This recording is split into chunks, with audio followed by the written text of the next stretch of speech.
And this knowledge does not have to be inferential. You can have non-inferential accounts of knowledge. I guess what would knowledge mean in the case of God? Knowledge, well, my definition of knowledge is not just confined to the case of God. I think knowledge is just merely awareness of the properties and or facts, right? And so this type of awareness can come in two different ideas. It can come in a non-inferential account, so that means there's a given inference in a formal system, where you have a set of axioms, premises, and inference rules, which grounds the specific knowledge system or epistemology.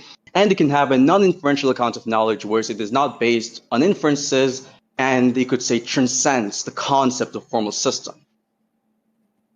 So, and maybe this is like totally fine. Like I might be fine with this. I might just want to understand it a bit more. When you say awareness, so for example, if I decided to believe that, or I don't know, if I decided to believe that there's an even number of particles in the universe, and it turns out that that is, would we say that I'm like aware of that fact, or what would you say to? If you're able to distinguish the facts from the non-fact, if you're able to distinguish the facts from the non-fact insofar as you're able to identify if the belief you have is true or not true, then yeah, you'd be aware of the facts, right? But I don't think sort of awareness would even apply to God, because I don't believe God has beliefs. I think beliefs implies distinctions and his mental states, which would actually contradict his ontological independence. So that sort of knowledge does not even apply to God to begin with. I'm not sure if that answers the question. So if I held the belief that there's an even number of particles in the universe, would we say that I know that or not? I just told you the answer. So you're going under the inferential account. The answer is no, you wouldn't. If it is the case that the belief is but you also incorrect. gave, like, you said that it could also be like some sort of like transcendental thing. Because you said God arrives at his knowledge non-inferentially. Remember, you're trying to understand my position, so it's kind of like not wise to cut the person off mid-sentence as you're asking clarifying questions to understand the same position you're confused about, okay? It's really not wise to cut the person off mid-sentence as you're trying to understand the concept that you're confused about. So I'm trying to help you out here. So what I'm telling you here specifically, the reason why I'm interrupting that as it relates to the idea of cutting me off again. Can I finish a sentence without you cutting me off? Well, I'm trying to get clarification on my concept. Yeah, you're trying to get clear by cutting the person off. That makes no sense. Well, I'm trying to get clear on the concept, you have to allow the person to finish clarifying the concept by allowing them to speak. No? Yeah, it's not just a yes or no. It's not a binary question. It depends on the context. Now, I'm going to tell you the context it depends on. It depends on if it is the case that you have some sort of justification for the belief, right? In the case of like you're talking about the belief type of knowledge, which would not even apply to God, categorically speaking. Are God's beliefs justified? Justified inferentially? No. No. Just like, are they justified? I don't know what it means to be justified in the context of your question. Would you mind clarifying that specific word? Yeah, just that there's like some consideration that favors holding disbelief. Does consideration has to be propositional? To hold the belief. Does it be propositional or it can be non-propositional? Does the reason... Wait, that doesn't really answer the question. I suppose it could be... It depends on your account. I think I'm open to non-propositional I'm asking for your account because you're the one asking me the questions. I'm asking for your account because you're the one asking. If you're asking about my account, my answer is just going to be I don't believe in God. But I'd be willing to grant that under your view it could be the case. Under your, I'm asking for your account of reasons, not your account on the God existence so debate. It's going to be a matter of your view, the things that you hold. I know that you're confused about the dialectic. You're just not tracking, and now you're trying to project your confusion onto the conversation. Do you think these Jedi mind tricks are going to work on me in the conversation, dog? Just relax, dog. You're the one. I'm telling you, I'm asking for your account of reasons. Yeah, that's what you're trying to pull off. It's just ineffective. So I'm asking, what's your account of reasons or considerations? In terms of epistemic reasons? No, reasons in the context of justification, which was what you're talking about. In terms of epistemology, presumably? Do you even remember which points you're on, retard? We're talking about of course. I'm trying to get clear. You don't. He doesn't. We're talking about, so about epistemology, yeah. God, this guy's like so desperate to do rhetoric. This is why nervous laugh. He hasn't improved at all. Is because he hasn't had like any interesting conversations over the years. He's too interested in rhetoric to actually get better at philosophy. Awkward silence. Moving on. That corny rhetorical jab. I'm totally willing to let me know when you're ready to answer my question. Non-inferential justifications, but are God's beliefs justified? Yes or no? Oh, so that means you answer the question. So non-inferential justification is possible. That means you can have reasons which are non-propositional. Cool. Now that we've moved on from that part, we can get on to the are gods. Do you think that's an answer to my question? Would it be the case?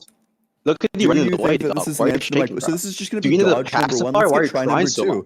The question for the second time look at this guy. God's beliefs justified, yes or no? Dodge number one, dodge number two. It's going to be dodge number two. Let's get try number three on the board. Yeah, I'm eating. Maybe if I say dodge number two, dodge number three, dodge number four, and count out, people are going to think we're looking out for dominance. It's an easy question. Are God's beliefs justified? Yes or no? Under the false impression that you're given some beliefs justified. That's going to be dodge number three. This guy's throtting over here. It's a really simple question. It's a very easy question. Are God's beliefs justified? Try number four. Let's get try number four. Oh, he's crashing out. Try number four. Let me know when you're done spazzing out. Justified, yes or no? The conversation, okay?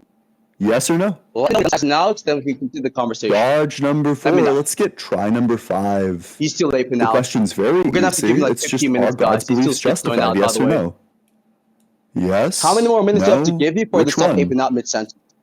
All you need to give me is yes or no. Let me know when you're done aping out, then we can continue the conversation. Okay? Are you done aping out? Are you calm? Got you. Cool. Now let's continue the calm this entire time. So he's still aping out. Try number five on the board. Yes or no? Are God's beliefs justified? That's crazy. God's beliefs justified? Yes or no? You're acting like a little babe with a shit diaper, bro. This is embarrassing. God's beliefs justified? Do you think that I'm the one who sounds like I'm crying? I'm going extremely linear. I'm taking you on a stroll down linear lane. I'm holding you hand in hand as we walk down, but you keep on trying to drag me to the ramble roller coaster. You know, you can't give a linear line of questions. All you can do is dodge. You're going to the slaughter. You're scared to answer the question. The question is very easy. What's it going to be? I'm waiting for the rhetoric sheet. Are you done aping out now? And schizo now? Got you. So now that you're done with your schizophrenic meltdown, okay, we can actually get onto the debate topic. Okay, now that you're avoiding engaging in the substance, now I'm going to rhetorically blow you the fuck out. There's a reason why everybody in the audience is making fun of you and nobody respects you. The reason is you can't answer a question you got easily lolcast. You lost in the meta, you lost in the substance, you're less intellectually sharp than me, you're less rhetorically sharp than me. You're just continuously fucking losing and dodging yourself into a deeper and deeper hole. You're never going to be able to rescue this dog shit debate performance. You're going to be staring at your ceiling thinking about this fucking loss that I handed you. How many times are going to crash until we get onto the substance, bro? Is the answer going to be yes or no? Are God's beliefs justified, yes or no? Answer the question. Crashing out. It's not a yes or no question. It's not a binary question. You don't get to demand answers. To be clear, the question Apollo doesn't think is a yes or no question. Are God's beliefs justified? What I'm going to talk about Apollo doesn't think are God's beliefs justified is a yes or no question. Sorry, Apollo. That's just obviously a yes or no question. Either it is the case that God's beliefs are justified, the answer is yes. You agree that non-inferential knowledge is possible. Yes or no question. You get onto the argumentation why God is dodging and just give the yes or no. Are God's beliefs justified? Yes or no? Retard. Answer the question to get onto the argumentation. I'm not going to answer your dodge derail question. Why would I answer your dodge derail question that came in the form of a dodge to my question? I'm not going to answer the dodge derail question that came after my question. No, but what you can do, you can answer my question, the question that came before your question, the question that I've been asking this entire time. It's going to be a very easy yes or no. So let me know when it's justified, yes or no. Either it is the case or it isn't the case. Get onto the substance of the conversation. Is it the case that God's beliefs are justified? Are you ready? Yes or no? Are you ready for the argument for why God's beliefs yes or no? Justified, yes or no? Are you ready for the argument for why God exists? Yes or no? He's not able to answer the question. You're not even interested in the argument. For the sake of being a good faith interlocutor and moving the conversation past this, every single person can see that you dodged like 7 times in a row. I accept your concession, dude. I'm asking you if you're interested in the argument, and you're asking me different questions, which is not even relevant to whether or not there's an argument for God. These questions all came before your question. The question of whether or not God's beliefs are justified came before your question. Sorry, you don't have an answer to it. Sorry. I know you don't have an answer to it. That's just too bad, right? Like, that is indicative of having a really weak worldview. I grant that you don't have an answer to the question. It's because you're a fucking moron. This Brannigan Cretan, this knuckle-dragging Neanderthal can't give us a yes or no answer. The answer is obvious. Like, clearly, God is going to need justification for his beliefs. I'll just answer the question for you. The answer must be yes. God's beliefs must be justified. Buddy, son, I'm going to give you another chance to redeem yourself, okay? So here's the chance to redeem yourself right now, Ian. The chance is going to come in you asking me for an argument for why God exists instead of aping the fuck out like a moron. So are going to ask me for the argument? That question 7 times in a row too? Pick a struggle. If I ask you for an argument, will you dodge that too? While trying to be rhetorically dominant. Sorry, I just have Bayesian priors that suggest that you'll dodge any question I ask you. You're literally not even asking for the argument for why God exists. Are you ready to hear the argument? I'm asking you if God's beliefs are justified. You literally just said moron who insisted on giving definitions. You brought it to God's all-knowing, God's all-power. You insisted on giving your definitions for these terms. Your own definition. And then when I ask you clarification about the definitions that you insisted on giving, you have to run from it. You wanted to put the definitions into the debate, and then as soon as you're challenged on them, as soon as somebody asks clarification on them, you fucking run away. I mentioned that God, our belief system, would not even apply to God to begin with. So does God have knowledge? So when you say beliefs, that would not even be a category. Does God have knowledge? You literally said a while ago that it is the case that would God believe have justification. I've clarified previously that God does not have for the new question. Does God have knowledge in the same sense of the term that we have knowledge? No, I've already answered this question.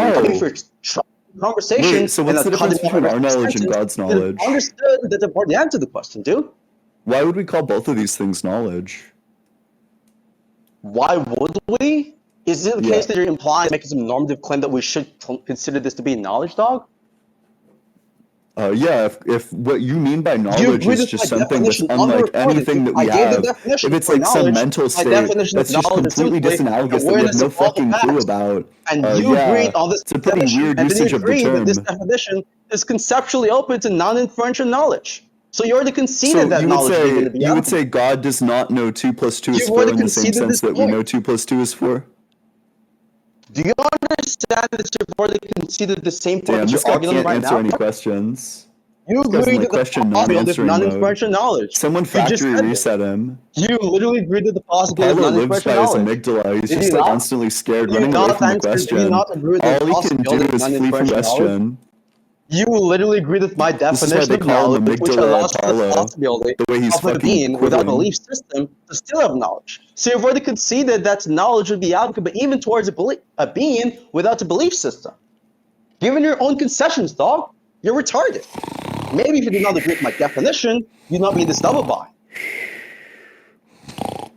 Now that makes sense. He's sleeping. That's why I couldn't track any single points of the conversation. Got you. Now that completely justifies tracking disability. Let me know when you're done smashing out. The level of good faith that you're willing to engage in. Sure, I'll bite. Yeah, what's your argument for God's existence? Go ahead. Okay, finally we get to the arguments. That's 15 minutes of this dumb fuck dodging. So, premise one. You think it's 50 minutes? Clearly, yeah, you're experiencing time dilation from how hard you're getting fucked. Answer the question, dude. Yes or no? Do you believe in anti-minority is causing you to undergo time dilation? That's why you think it's been 50 minutes when it's obviously just been like 10 minutes. Yes or no? Why are you spazzing out? Answer the question, dog. Yes or no? Do you believe in anti-minority? Yeah, you didn't even hear the question because you're busy aping. Yeah, I was too busy putting like sick rhetoric on you. Do you believe in anti-minoritarism? Yes or no? Anti-mind what? Anti-minoritarism, retard. How can you debate theology and not even know these basic word? It's getting like fucking jumbled up. I can only assume it's your microphone quality. Retard. Can you It's not a microphone quality issue. It's a knowledge issue on your end, retard, because you're ignorant. So minoritarism. Do you even know? Oh, no shot. With his ignorance in the topic. Oh, God. There's no way. Crazy. Okay, minoritarism. So crazy. Look at the anti-minoritarism. Yeah. Do you want to give a definition? Do you want to go ahead and explain? Anyways, do you even know the concept? Yes or no? Yeah, I'm familiar with it. He's the guy that Russell responds to. Yeah, he's the guy Russell ended his career. Yeah.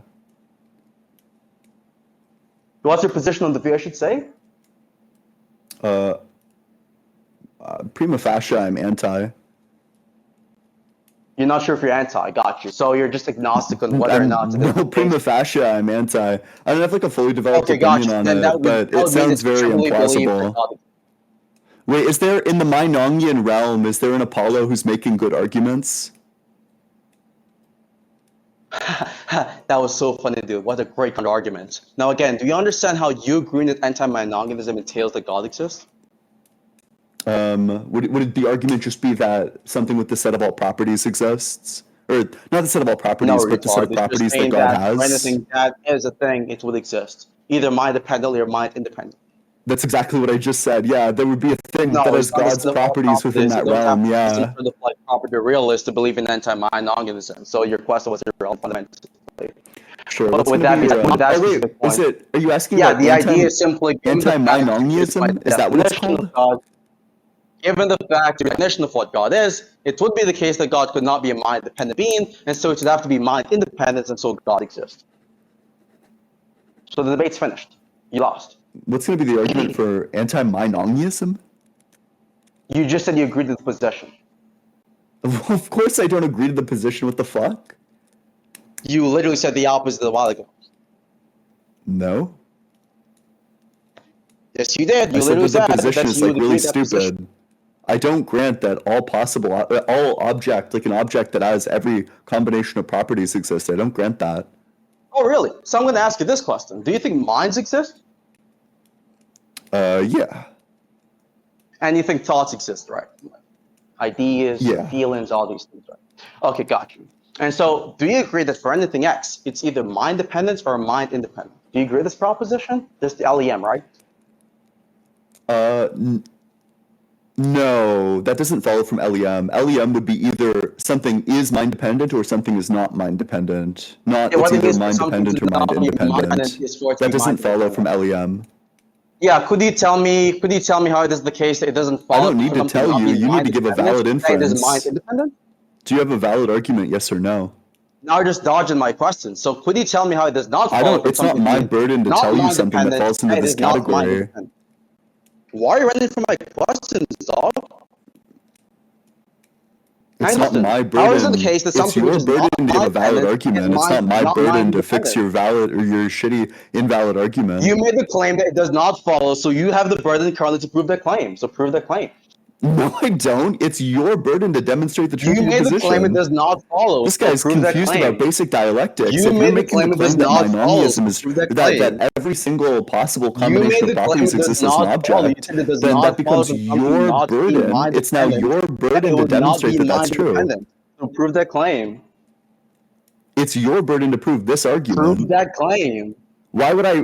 I'm not going to prove something. You're the one giving the argument. It does not follow. That's not my position. You're the one giving the argument. You're making the claim. You have to give the argument. It does not follow from something this not guy just doesn't understand basic dialectics. Do you understand that when you make the claim, you have the burden of proof? Let's just get clear on this. Let's just get clear on this. Do you understand that when you make a claim, you have the burden of proof? Yes or no? I've not even made the claim that I was asking you questions, retard. Yes or no? That's why you did make a claim. You said anti-Meinongianism is true. I'm asking you what's the argument for that? Of mind-dependence and mind-independence. So I'm asking you what's the argument for that? Claims that it does not logically follow from something not being What is the argument that anti-Meinongianism is true? That's the claim you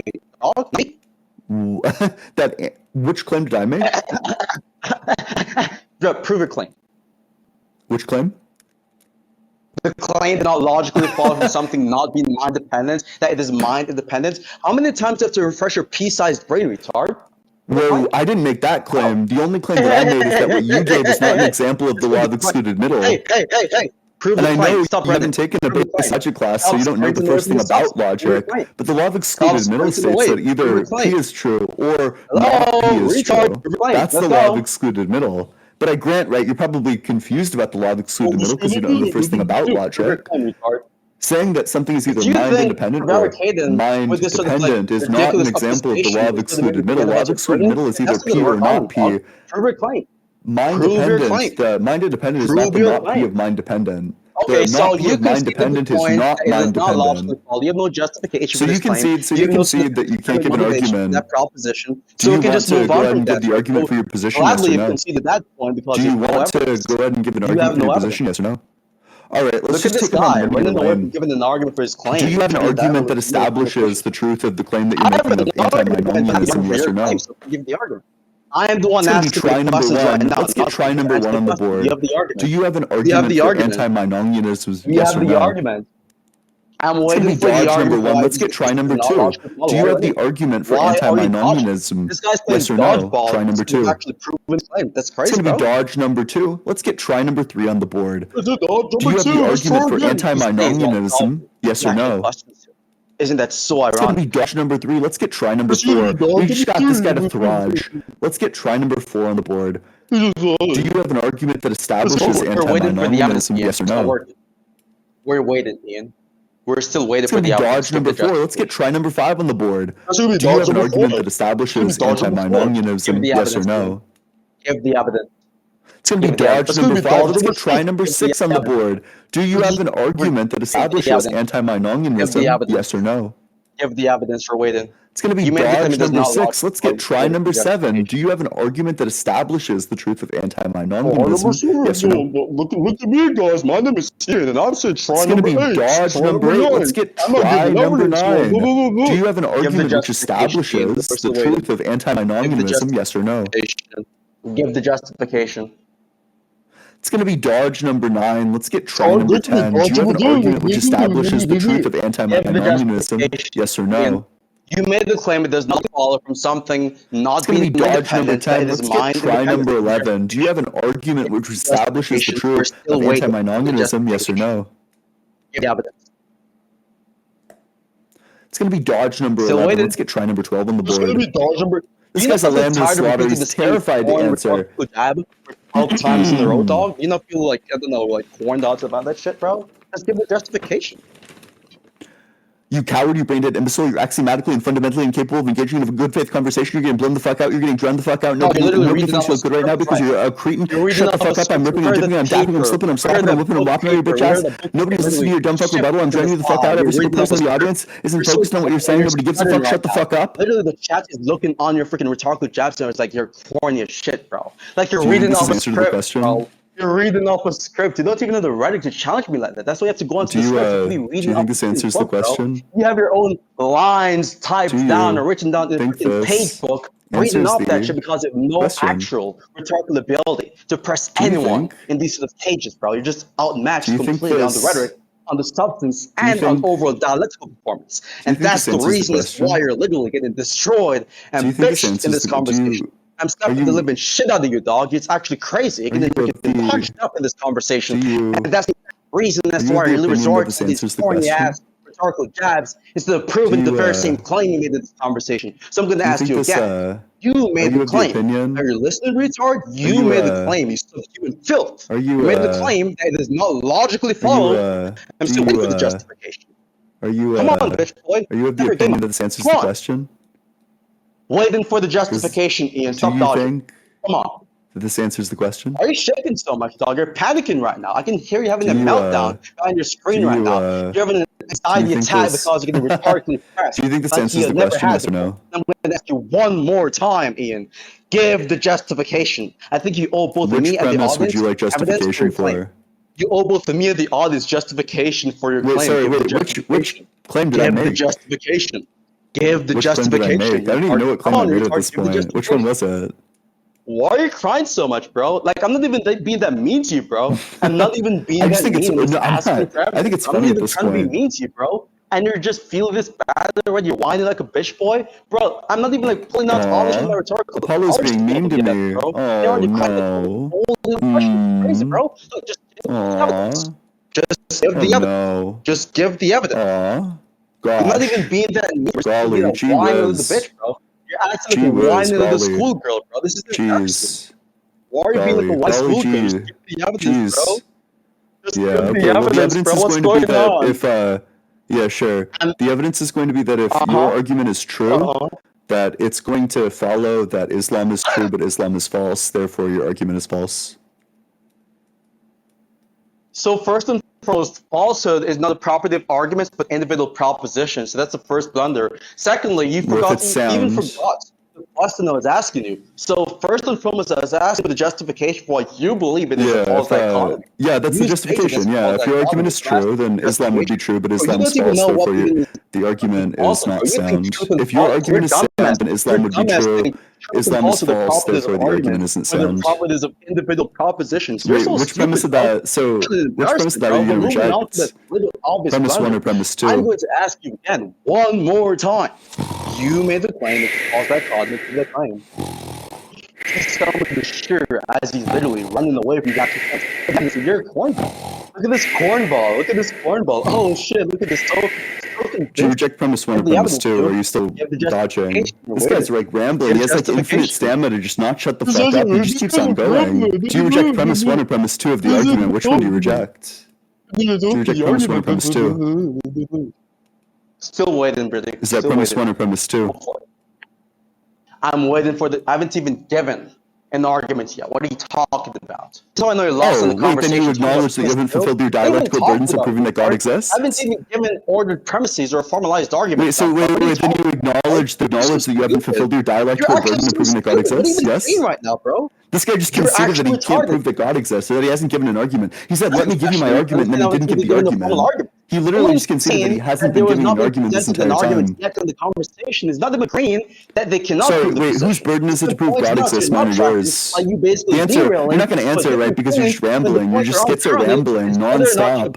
The answer is very easy. It's obvious. It's your burden to prove that God exists, which means that it's your burden to give the argument for why God exists. You haven't done that, so you haven't fulfilled your burden in its dialectic. Give the justification for the false dichotomy. Go for it. You made the claim as a false dichotomy, mind independence. Yeah. Justification. Because not mind dependent does not necessitate mind independent. Why? What's the evidence for that? Because it's not analytically true. It would be your burden to demonstrate that. Prove that claim. That it's your burden? You're claiming that this is an instance of the law of excluded middle, so that would just be your burden to prove. It doesn't follow from something not being analytically true that it does not necessitate something, firstly, and secondly, give the proof. Insofar as it's your burden to demonstrate it, that does become your burden. Now he's asking me for evidence because he completely fucked himself over when he attempted to prove his claim. That's crazy, dog. That's actually insane. Now, do you think it is the case that something not being analytically true entails that it is not something which necessitates a given proposition? Because the things which are not analytically true, which is still in this instance, when it's your burden to demonstrate the proposition, if you're attempting to demonstrate the truth of a proposition, then you make the claim that this is an instantiation of the law of excluded middle. It becomes your burden. Wait, so Apollo, what we can do to move this along, we can change premise 1 to either something is mind dependent or something is not mind dependent. Would you be comfortable with that? Apollo, would you be comfortable changing premise number 1 to either something is mind dependent or something is not mind dependent? Would you be comfortable with that? Justification, yes or no? Do you have any justification for how it is the case that it is not? Apollo, it's a question, don't. What I'm interested in is a productive dialogue. So you're interested. You're shaking right now. What's going on? I am shaking. I'm quivering. I'm quivering my boots, Apollo. Please, Apollo. Please. I'm begging you, Apollo. Please, God, lay off me, Apollo. Oh no, Apollo. What's going on? Why are you stumbling so much? Apollo, what I'm interested in. We can, Apollo. I'll grant premise number 1 if you want to change it to either something is mind dependent or something is not mind dependent. That's fine.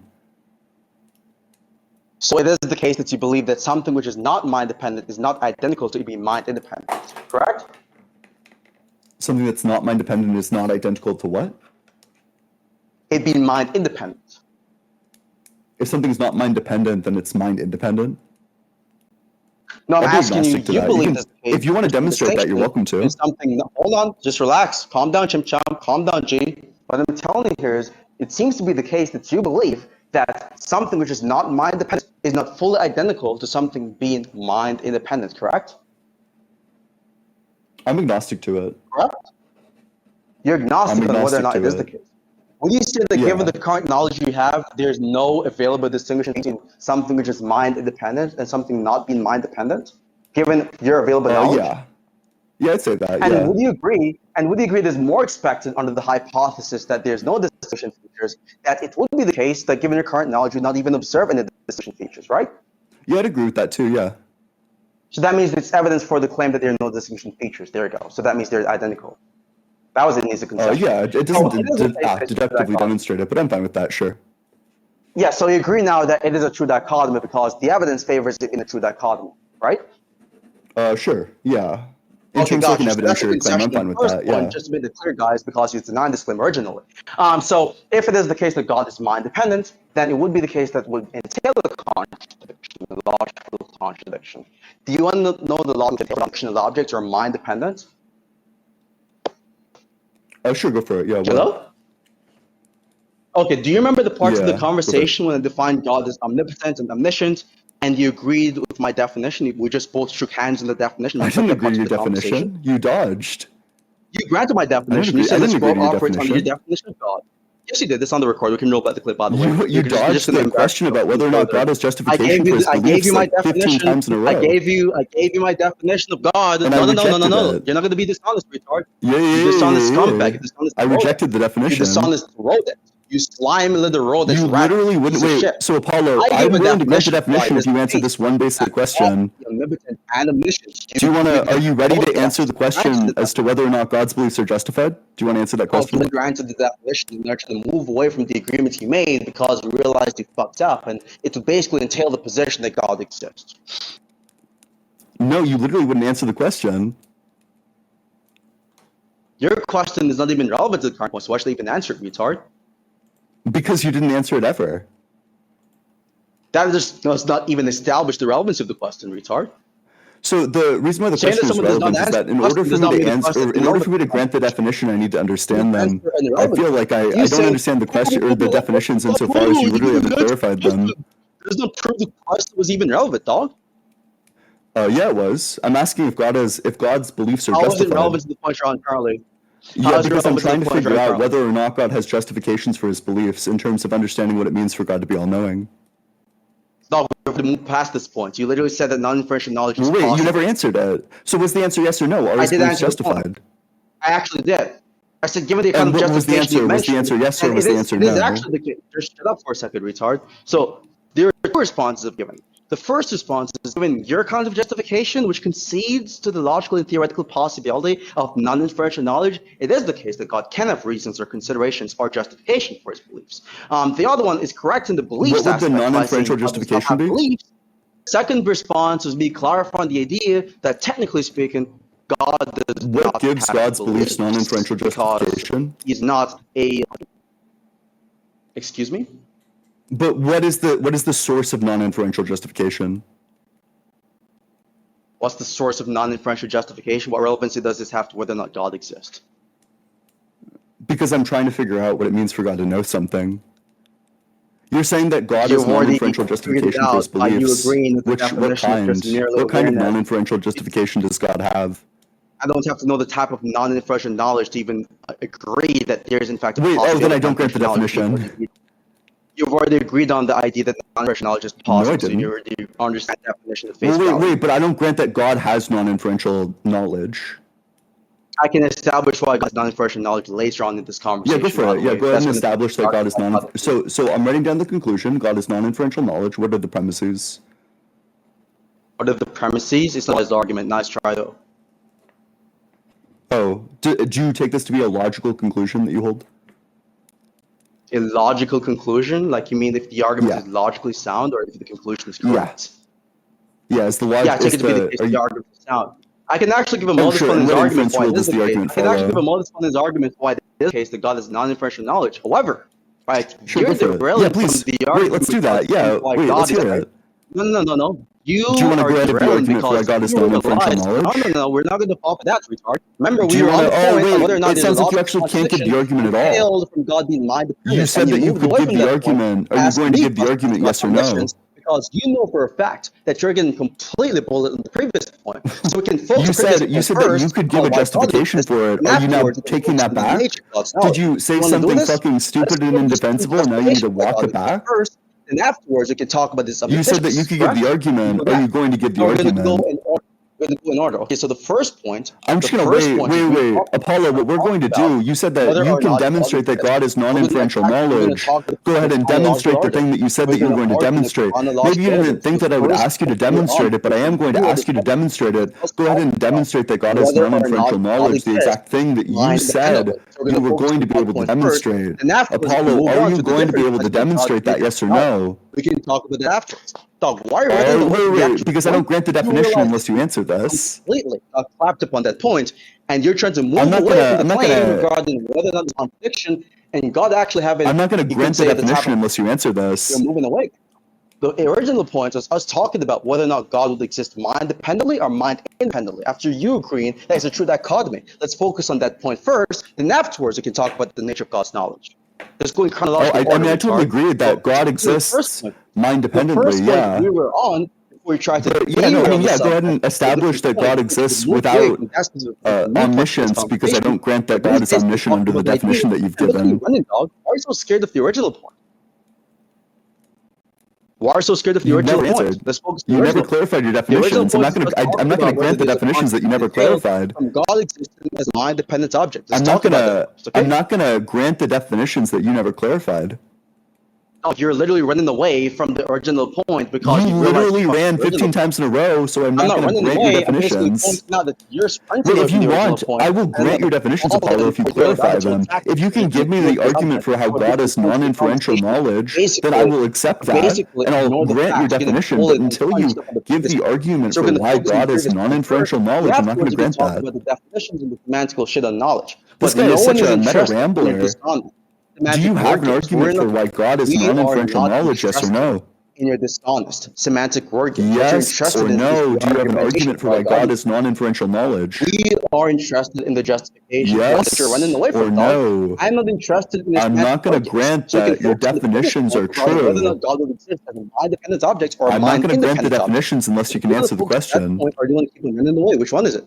Do you want to focus on the original point, or do you want to keep on running away from the original point? Which one is it? I want to focus on the original point, yeah, but I don't grant your definitions. Okay, so let's talk about the knowledge point afterward. Yeah. So regarding whether or not God could exist as a mind-dependent object, that's a contradiction given the definition of what omnipotence would be in this conversation, which entails first cause. You literally agreed on this recording that God, by definition, will be the first cause. If God is the first cause, if he was to be mind-dependent, that means he's dependent on minds, and so he's created by minds. He's just mere imaginations. But if minds would be mere imagination, then it would create a contradiction because you, both me and you, by the way, we both shook hands in this, we both in this, that God by definition wait, this is like such a stupid fucking argument. God doesn't have the... So this being doesn't exist because it only is a fictional character. Stop crashing out. You're panicking. Wait, so does Santa Claus, who has the property of being the first clause, exist? What's going on with you, bro? What's going on? Santa Claus with the property of being the first clause. Does Santa Claus with the property of being the first clause exist? Do you want to take turns or do you want to keep on panicking?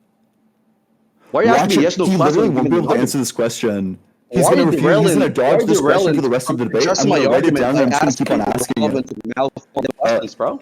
A fairy who has the property of being the first cause. The fairy with the property of being the first cause. Does the fairy with the property of being the first cause exist?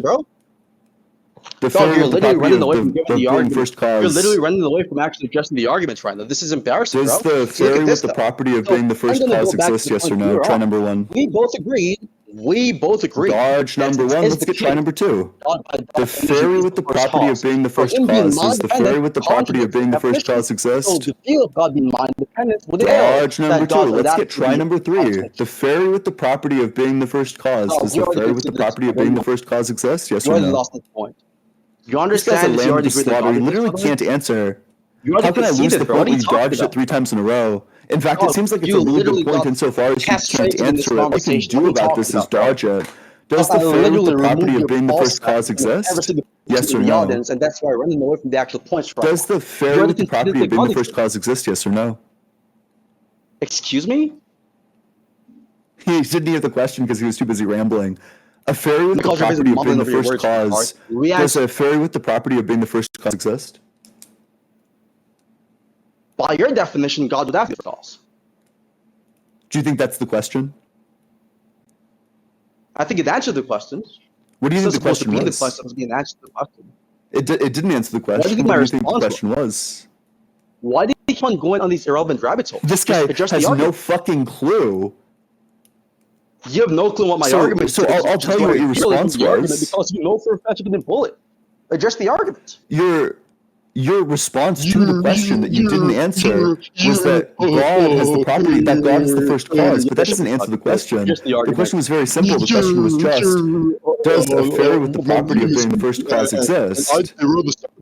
And your answer to that was God is the first cause. But that doesn't tell me whether or not a fairy with the property of being the first cause exists. Given your definition, God is the first cause. Of course, I believe he exists. And I don't grant it. The point of the matter is, you believe that God, by definition, is the first cause. If he exists. Are you stupid? I'm saying that the definition you give for God specifically is not ontologically committed to him existing or not existing. However, saying given that definition that we both agreed on, it has to be the case that God exists as a non. So I would say I grant the definition if and only if.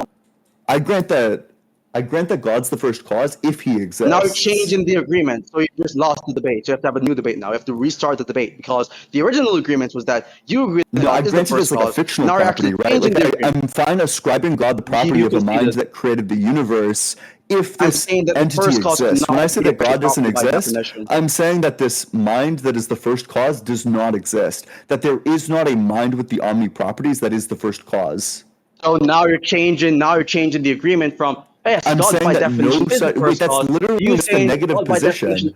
My position is that no such object with this combination of properties actually exists. Your position is different from your definition of God, retard. So you can have a position which is different from the definition. First of all, it's your definition, and second of all, I'm saying that this thing does not exist. We both agreed on the same definition. In fact, if the thing doesn't exist, then it must only exist in minds. People must only think that there is such a thing that is the first cause. Given your own definition, it has to exist. For one, you're a metaphysical holist. No, because in order for it to exist, it would need to be the first cause. Ontology, you'd have to agree that God exists. In order for the thing to exist, it would need to be the first cause. You're putting the cart before the horse.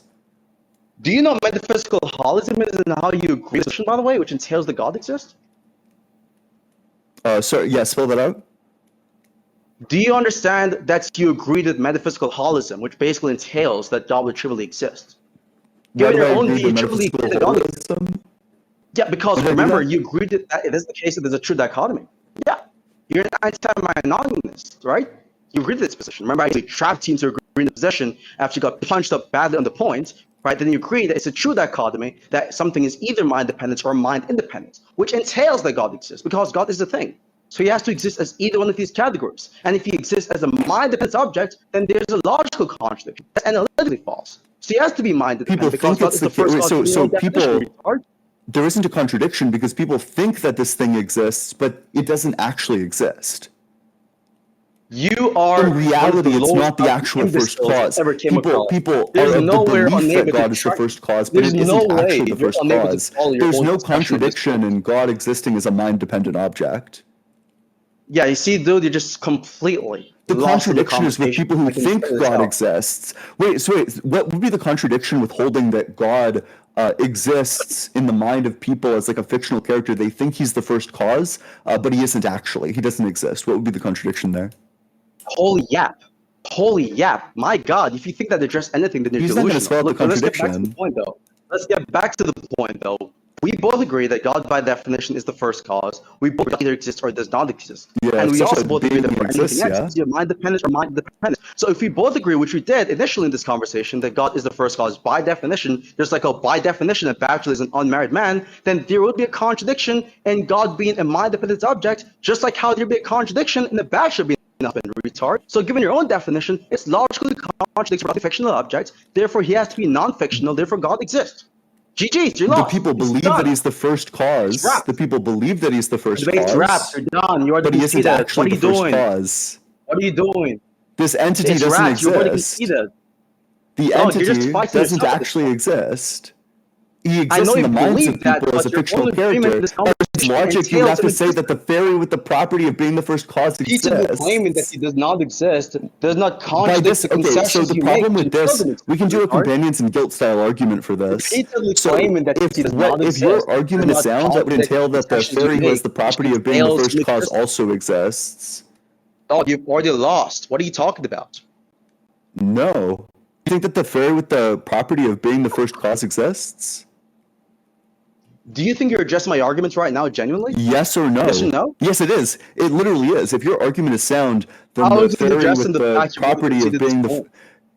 So the way it addresses the argument is because it's a companions and guilt style argument. It's saying that if your argument is true, then this absurd conclusion follows. What do you think my argument is currently as to why you conceded this conversation? So because by saying that a mind that created the universe exists as something that's mind... Do you want the answer to your question? I want you to take your time because you sound very confused right now, retard. Oh, okay. I mean, I was just like, can you summarize back what I even said? That's crazy. You're stublock. Wait. Okay, you said I sounded confused. What did I say? Yeah, this guy was straight up not fucking listening. Can't summarize back what I said. Had no idea. Wanted to interject like 2 seconds in, got really excited, so we wanted to jump in. But no idea what I even said. Repeat back to me my argument. Wait. Can you say what I said? Repeat back to me my argument. Because I was like halfway through summarizing back your argument. Repeat back to me my argument. I was literally halfway through summarizing back to you your own argument when you interjected. You haven't even started giving the argument yet. I did, but I grant because I've slammed you so hard in this dialectic that you're concussed, you don't remember what happened. Because you're such a geriatric fuck. Your prophet's a pedophile, and you chase around kids, right? Because you're probably too busy looking at some 15-year-old. You probably got confused as to where you are right now. What do you think my argument is? But I was halfway through explaining your argument back to you that you're confused. What do you think my argument is?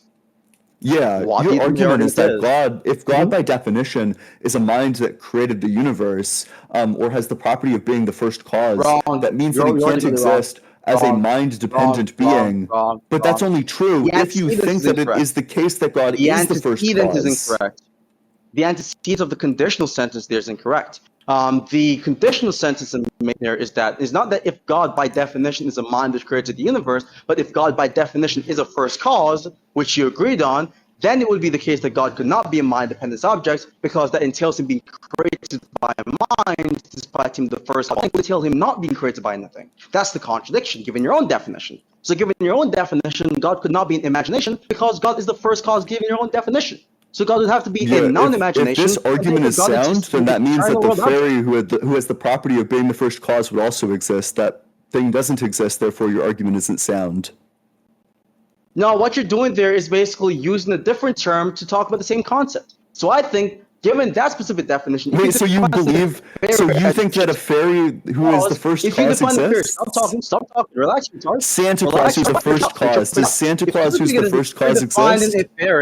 If you are defining a fairy to be a first cause... Yes or no? Listen. Santa Claus, who's the first cause. Does Santa Claus, who's the first cause, exist? A Santa Claus that's the first cause. Does a Santa Claus that's the first cause exist? If you are He can answer the question. It's a very easy. The answer is obvious. The answer is obviously no, this being doesn't exist, but he can't answer because he knows that this blows his point to fucking shreds. Going there is just basically using a being who is the product of Santa Claus and is also the first cause. Does Santa Claus, who has the property of being the first cause, exist? Yes or no? Is the first cause, and that's just the same concept as God given the traditional monotheistic view. We're just using a different word to solve the same concept. It's honest. Given your own definition, Santa Claus would be the same as God in the traditional monotheistic religion. Wait, this guy thinks God is Santa Claus. Okay, yeah, I mean, I'm actually totally fine. I'm actually totally fine ending that debate there. If you think that God is Santa Claus, I'm fine ending the debate there. What was my response to your question? Santa Claus, by definition, is not the first cause. So what are you talking about?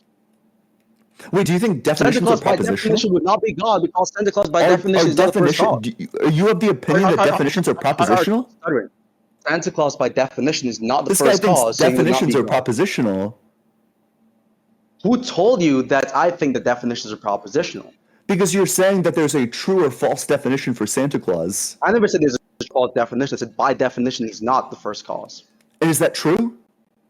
That's not me assigning veracity or falsity to a definition. Is that true, yes or no? Is it true that by definition he's not the first cause? Yeah, because he's not defined to be the first cause conventionally. What about all the traditions that hold that, like, somebody like Zeus is the not even first something cause? which is even true by definition. Or something like that, like the Zeus by definition is a mythological god, it's a Greek god. Is Zeus by definition is a part of Greek mythology, which is by the way fiction, so he could not be the first cause by definition. The Hartle state is believed to be the first cause in certain models of I don't even know what the hell that is. Universe. So the Hartle-Hawking state is a form of Big Bang. It's like a form of Big Bang cosmology that accounts for exactly how the universe came about via some state that evolved in imaginary time. So is it true this would be the first cause by definition. Wait, so does the Hartle-Hawking state exist? Is it the physical thing? Is it the physical thing or a non-physical thing? It's the physical thing, but it's the first cause according to that means it would not the Hartle-Hawking state.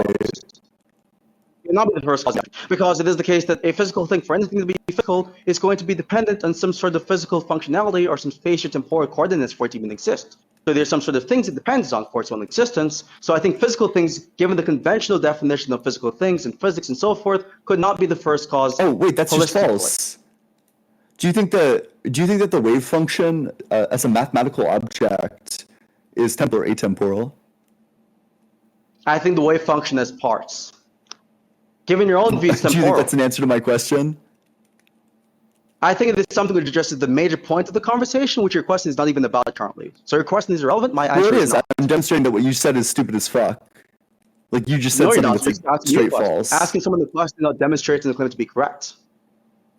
That's really ironic, as you were asking me questions earlier. It's not ironic, retard. If you ask someone the question not demonstrating anything, you're basically investigating the position, retard. That's not proving the claim. Well, the claim is very simple. It's just that some abstract objects actually do exist in temporal, or they're like physical objects that are atemporal. So, for example, the wave function is a physical object, but also it's atemporal.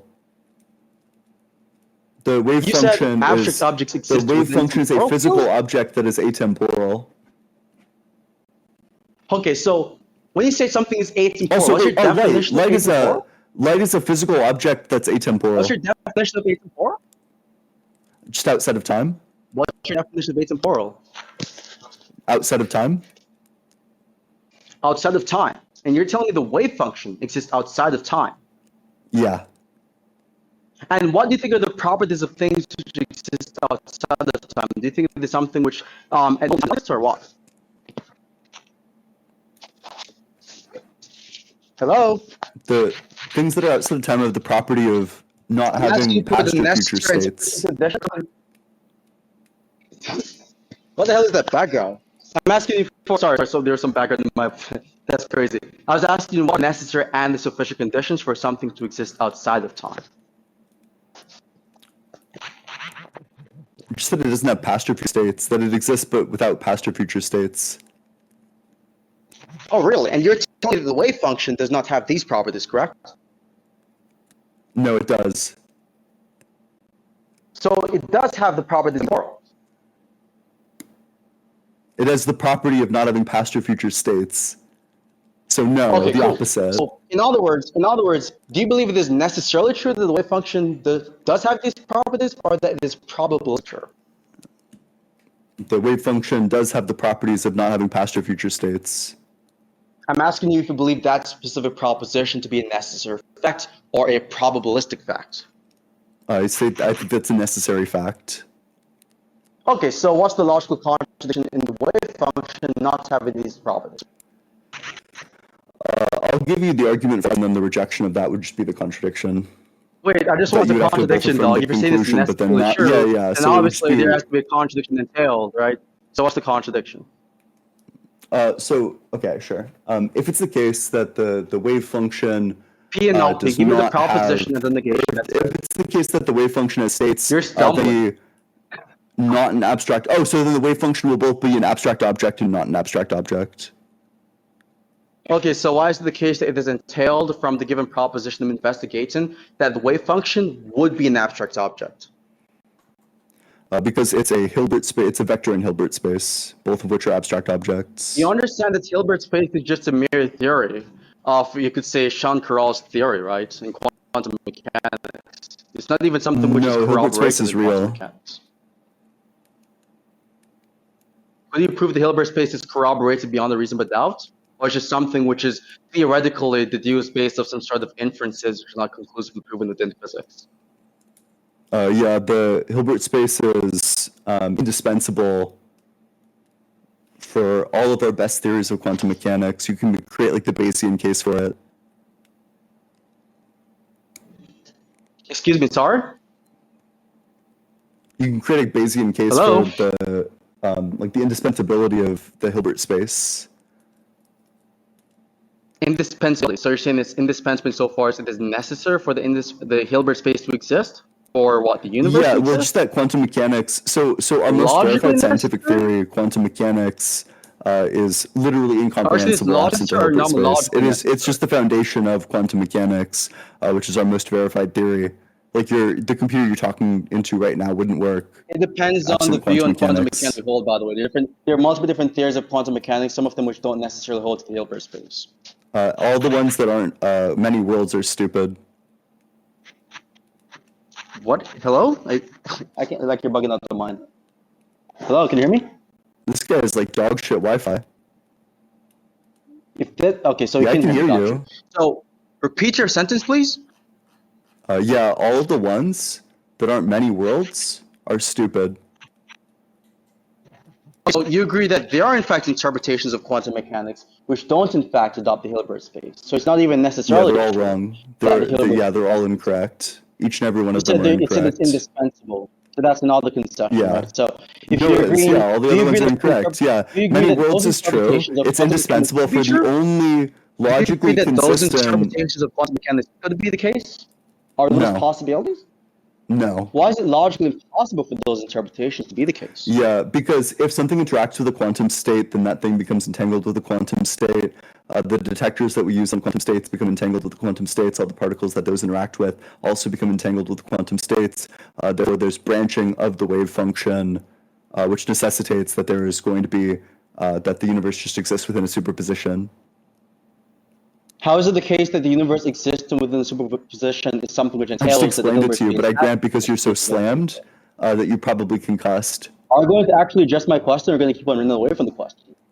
Yeah, the fact that it's entangled, the fact that it branches, necessitates that there are many worlds. That's the definition of the many worlds interpretation, is that you have branching orthogonal superpositions. You're actually retarded. There are multiple different quantum mechanical theories which actually reconciles the idea of I debunked all of them, each and every one of them. Actually adopting the many worlds interpretation, retard. And I just why would it be the case that one has to posit many worlds interpretation to believe in entanglement and superposition? I just told you. You've not given me the argument for that claim. You said that it is the case. I did. That if but I grant, because you're a geriatric fuck, you probably don't remember it. I'll give it to you again. Yeah, if something interacts with a quantum system, it is entangled. The measurement systems interact with quantum systems, therefore the measurement systems become entangled. All the particles around the measurement system and in the visible universe interact with the. Therefore, all the particles in the universe are entangled with every single superposition. Therefore, there's a branching of the wave function that happens at the speed of light. Why does it entail that there are many worlds? I'm asking for the justification. Because there's a branching of the wave function into two orthogonal superpositions. How does branching of the wave functions result necessarily in the freaking idea that there is a many worlds interpretation view which is correct? Because you would now have two identical environments that are different exclusively in this one superposition. First and foremost, that doesn't even entail the idea of many worlds interpretation. Yes, it does. If you have many worlds, then you have many worlds, stupid fuck. You haven't even shown the contradiction. You haven't even shown the contradiction. And somebody adopted. I have shown the contradiction. I have shown the contradiction. I have shown the contradiction. There's no quantum physicist who ever agrees that the many worlds interpretation is necessarily true. So if you're going to talk about like the idea of quantum mechanical studies, for example, and expertise, that does not even agree with your position. No one is going to say that it is logically necessarily true that the many worlds exist. Firstly, and secondly, you haven't even shown the contradiction. I did the argument. He had no rebuttal, so now he's like freaking the fuck out. And there not being a many worlds interpretation, which is correct. But which premise do you reject, Apollo? Do you reject any premise? I don't think it falls from any of the premises that the conclusion is correct. Wait, so you don't think it's valid? You don't think have any reason to that believe it is the fact that the entire environment is entangled with each and every superposition, you don't think that follows? Well, until you give an argument what entails the conclusion, then I'll accept the validity of the argument. Apollo. Yeah, wait, so you would grant so far, though, that every single particle in the universe is entangled with every single superposition, right? I grant it to be the case that not every single particle first, I don't grant that specific claim. I grant that there are in fact... then you need to reject a premise, because that's just what... Okay, you two, the conversation, it's been an hour. Everyone in the audience is begging us to end it. I said I'd end it at the hour mark. It's at the hour mark. You two, you can give your closings if you'd like, and then we'll move on. Yeah, he can give his closings first, because I started off the conversation. Yeah. The fact that God exists wasn't established any more than the fact that, like, Superman, who's the first cause, exists. Like, literally just imagine an absurd thing, and add, like, the property is the first cause to that thing. And congratulations, this thing can't possibly be mind dependent because it has the property of being the first cause. So Superman, who is the first cause, that thing exists. It would have to, it can't be mind dependent. Batman, who is the property of being the first cause, that thing exists. Couldn't not exist, it can't be just mind dependent. It has the property of being the first cause. None of these things can be mind dependent. If you think that that's absurd, if you think it's absurd to have, like, Superman with the property of being the first cause, then you can just go ahead and conclude that God doesn't exist under this argument.